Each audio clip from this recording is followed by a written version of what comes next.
After reading a desperate note addressed to himself and experiencing an oddly familiar flashback, Daniel still does not feel connected to the situation nor guilt at hand. It is plausible that he would just leave and eventually mend back with society. However, should Daniel try to escape the castle, a loud, otherworldly bellow echoes through the hall. At the same exact time, grotesque sound of pulsating innards can be heard as a web of flesh grows on the gate, ultimately blocking Daniel's way out of the castle. The relatively neutral ambience suddenly grows eerie.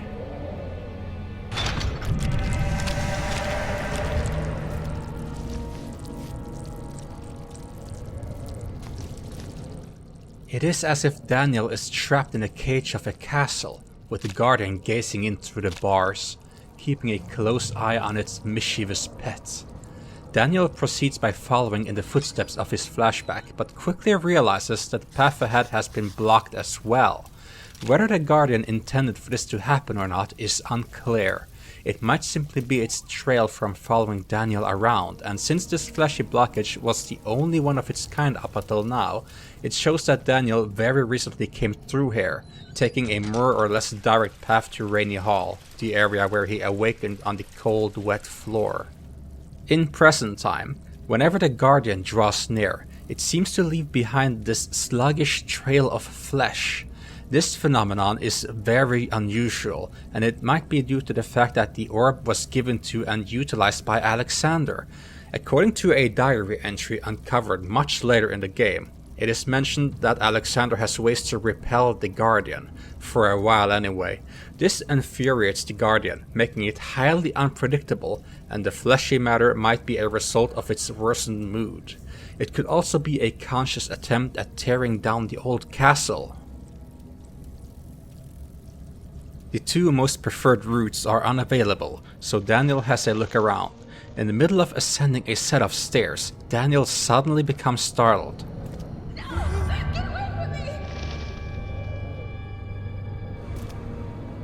A desperate girl can be heard, and it sounds like it's originating from the descending stairs, indicating either the wine cellar or this wing's laboratory. Upon investigating, no further clues can be found, other than the wine cellar being locked. If Daniel goes straight for the laboratory, this unfolds a little bit differently. Upon exiting the laboratory, the same girl can be heard, but this time it seems to be coming from upstairs. Listen closely and you will notice that the voice is surprisingly loud and clear, and not muffled in any way, hinting that this voice is booming from within his mind and not a specific direction. The girl that he hears plays a major role in Daniel's breakdown, ultimately leading him to consume the Amnesia potion. More on this as we approach the actual scene of the event. Upstairs await the archives, where the wind almost sounds like haunting voices. As Daniel enters, he hears a grating breath from further into the darkness.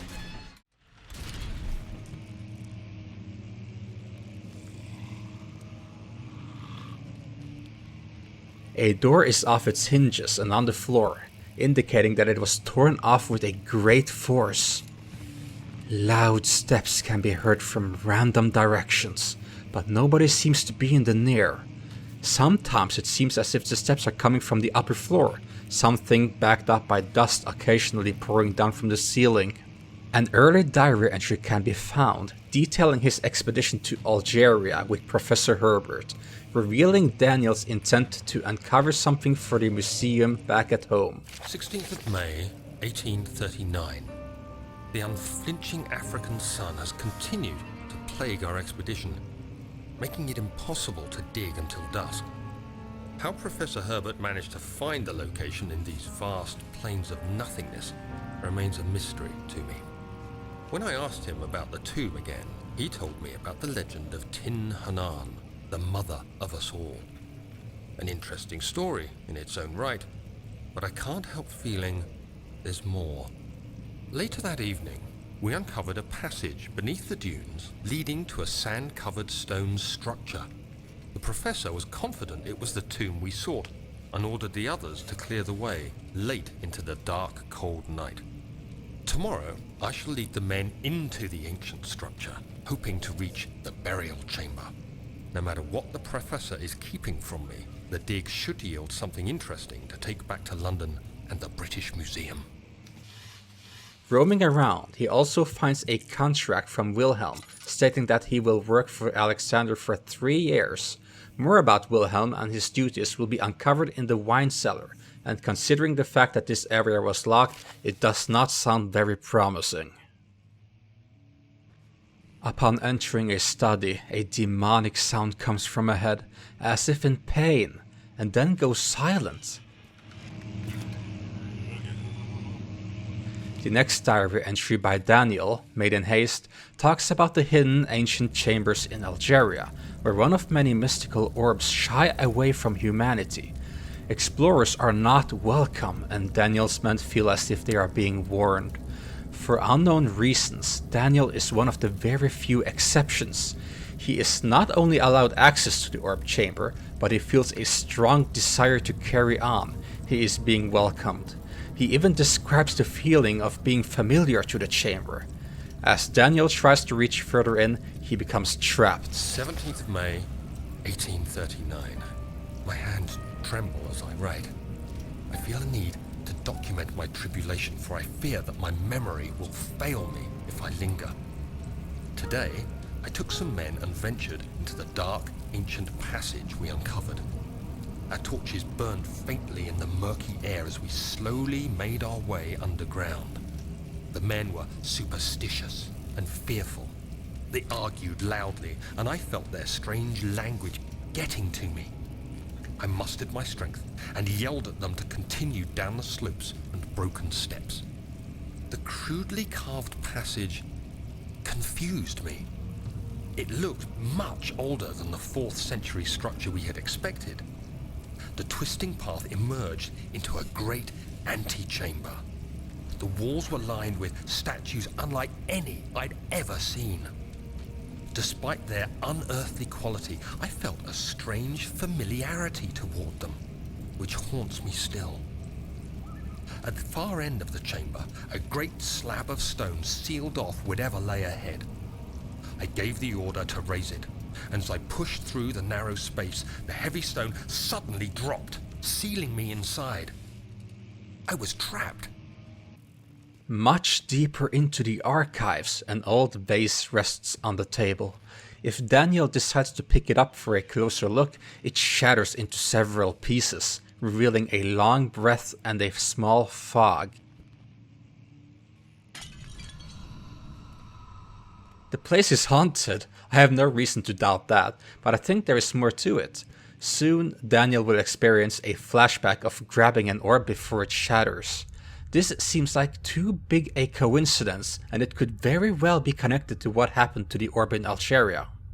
Upon entering the room for old tomes, one of them has a case of the poltergeist, and it can be seen thrown down to the floor. At the same time, a piano starts to play.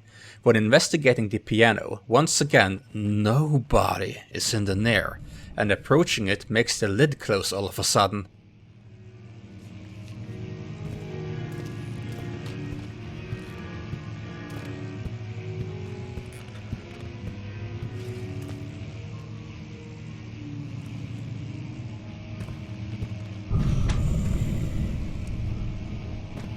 Another grating breath can be heard, and it confirms the silly myth of hauntings. If you do not like ghosts, you do not go into old abandoned libraries. In here, we have seen unlocked doors along with doors so open that they are no longer even on their hinges. However, one door is not at all cooperating. The local history section is inaccessible.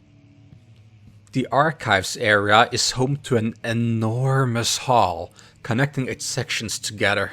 A lot of paintings are hanging on the walls, and this is where Daniel's state of mind becomes more apparent.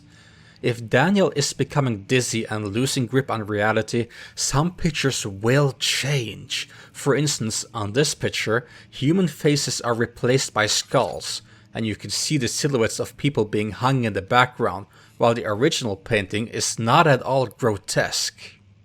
The hall is dirty and in bad shape, just like something else right ahead.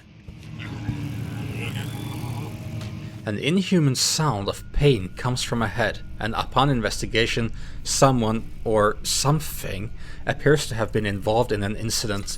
Large rocks have come smashing down through the ceiling, and blood is dripping from above. Judging by the silence, they are either dead or moved on. Upon seeing the chair right in front of the piano, as if ready to be played on any time, Daniel feels uneasy due to what happened only moments ago, so he removes it from the immediate area. Take note of this, as something creepy is about to happen. Daniel enters the floor plan storage, where he experiences a flashback of Alexander and himself. Much of the castle is old and hasn't been tended to for centuries.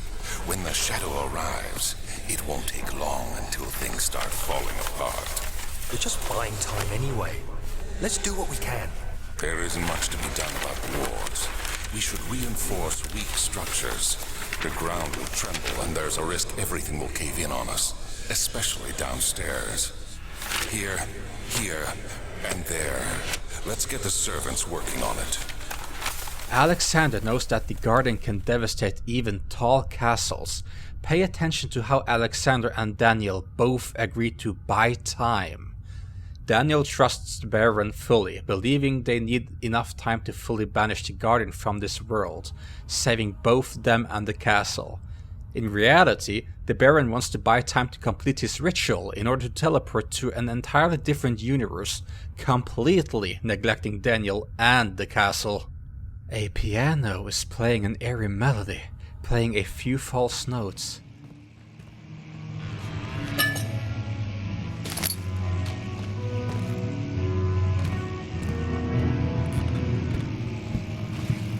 As Daniel leaves the room to look, the chair is back in place, and the piano lid is open. Is this place haunted or what?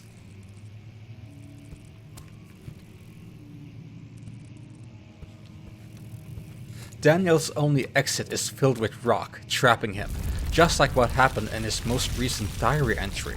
Several things happening in the archives seem to intertwine perfectly with what happened in Daniel's past, as if the environment itself is trying to make him remember. As Daniel picks up the expedition day's closing diary entry, he skims through a line or two before passing out on the floor. The diary entry proves unnecessary, as he remembers the text clear as day and can even dream of the event as if it were real. This reminds me of when Daniel was piecing the broken orb back together. He used adhesive when doing this, but it proved unnecessary as the pieces merged on their own, pushing the adhesive back out. 17th of May, 1839. After pounding the unforgiving stone wall for what seemed like an eternity, I realized it was hopeless. I was trapped. I fell to the ground, gasping for air, trying to focus. That's when I saw a faint blue shimmer. My weakened body was heavy to carry, but I managed to push myself toward the enchanting light. An orb lights up in front of Daniel, and he feels as if he is being invited over. It was waiting for me. Enclosed in dark nothingness, I felt myself drawn to the mystic light. As he grabs the orb, mysterious powers flow through him, and right before he passes out, he can hear the orb shattering. I reached out, closing it in my hands.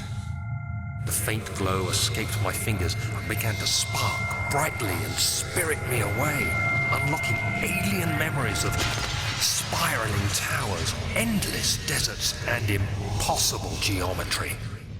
The next thing I can remember is the grating sound of stone being lifted, the voices of the Arabs pulling me to safety, and grasped firmly in my hands was the broken pieces of a most peculiar relic. Daniel wakes up as the piano starts playing once again, seemingly on its own. Daniel manages to break into the local history room by combining brute force with a weak part of the wall. Upon entering, Daniel has a flashback of the Baron showing him around. You have to be swift when you activate the first one. You hear that? If it stops, you'll have to start over. Isn't all this a bit excessive? You can never be too careful, Daniel. The Baron seems very trusting of Daniel and shows him many tricks around the castle, including how to reach a hidden office in this very room. The cliché yet impressive mechanism for uncovering this office revolves around extracting 3 mechanical books from 3 different shelves within a certain time frame, as hinted by the machinery ticking in the background.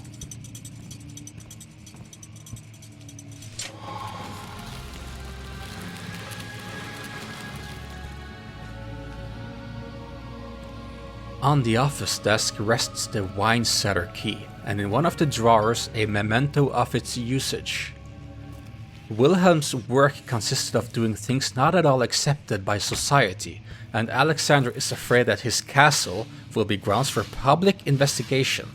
In addition, many of his other servants are killed by the sheriff. Wilhelm and his men were locked in a certain portion of the wine cellar, so even if the king's men were standing by the wine cellar's entrance, it wouldn't be obvious that someone were being trapped down there. It dawns upon the Baron that if he locks them up like that, they may not be very understanding of the circumstances.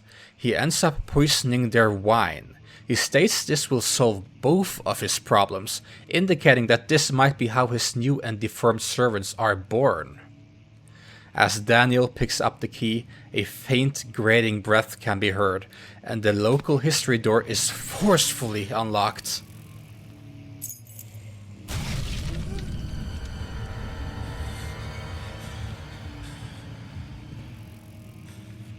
Whatever did this seems to have wandered away mindlessly. If Daniel sticks around for a bit, he might find a few pages of local history, proving to be especially interesting, put on display within protective glass. Most locals seem to be familiar with the folklore, but what they do not know is how they all tie up to Castle Brennenburg in one way or another. These so-called gatherers are described as disfigured ghosts, stealing living prey.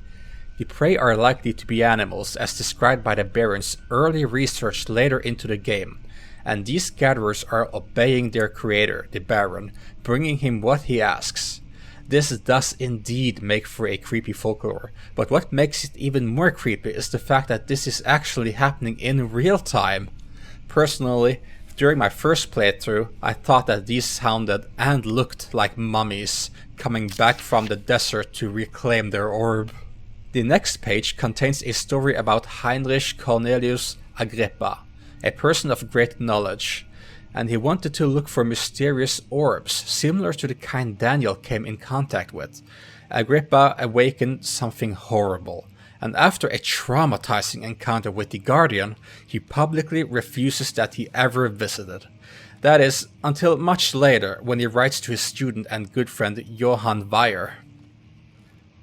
One of the pages contains superstition about Alexander, Baron of Brennenburg Castle, which is this very castle right here. It questions Alexander's family and heritage, explaining how the death of him and offspring have never been recorded. This is because the Baron truly is the same one, well over 300 years old, in human years. The study door, which Daniel originally came from, is now suddenly locked, indicating one of 3 things. Number 1. Someone is walking around and Daniel just so happens to have missed them this whole time. Number 2. The castle's inventory is decayed and doors and locking mechanisms can become stuck due to this fact. Or number 3. The archive is haunted and this is yet another mischievous trick played out by residential ghosts. Thus, the only remaining way out is to leave through the big hall. Just as Daniel enters the big hall, a growl is emanating from the right. If instinctively looking right away, a mummy-like creature can be glimpsed disappearing out toward the exit.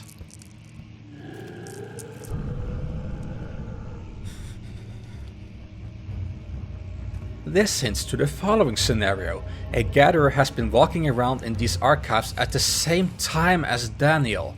The haunting steps might have come from that thing. It might be what locked the door to the study. It is most likely what tore open the door to the history room, and it might even be whatever is playing the pianos from time to time. If this is it, then Daniel has been avoiding a dangerous encounter on multiple occasions. Most players follow the direction of the sound. However, hesitant and spooked, Daniel might instinctively go the other direction. What might not be easy to remember at this point is the cave-in, hindering further passage.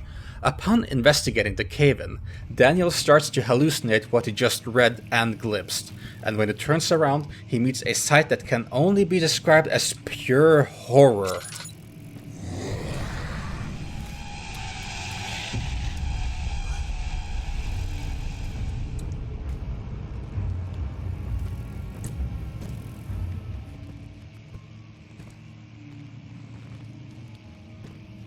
These gatherers indeed follow a dark scheme, and they most definitely abide to the centuries-old Baron.